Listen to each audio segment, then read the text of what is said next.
এমন বাংলাদেশই আমরা চাই, মেঘলা আকাশ, যে আকাশে যখন তখন বৃষ্টি নামতে পারে। পার্শ্ববর্তী এলাকা থেকে বৃষ্টি শুরু হয়েছে, এমন সময় বিশুবাড়ি উচ্চ বিদ্যালয় মাঠে সবাই ধান তুলতে ব্যস্ত ছিল। এই স্কুলের বাচ্চারা এসে সহযোগিতা করেছে তাদেরকে, দেখছেন দ্রুত যাতে তাদের ধানটা ভিজে না যায় এজন্য শিক্ষার্থীরা তাদের সহযোগিতা করছে।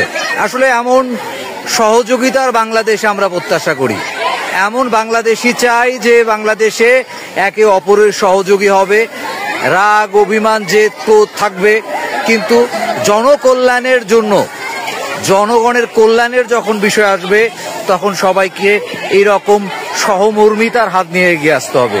আপনারা দেখছেন বিশুবাড়ি উচ্চ বিদ্যালয়ের শিক্ষার্থীরা এই মাঠে যাদের ধান নাড়িয়ে দিয়েছে, ধান শুকাচ্ছিল, তাদেরকে সহযোগিতা করছে, তারা নিজ উদ্যোগে সহযোগিতা করছে পুরো মাঠ জুড়ে।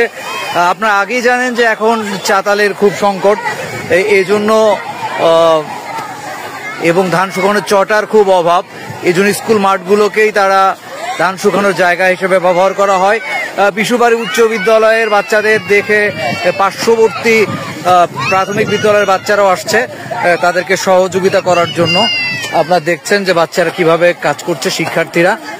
এমন বাংলাদেশই আমরা প্রত্যাশা করি, যে বাংলাদেশ সে একে অপরের সহযোগী হবে।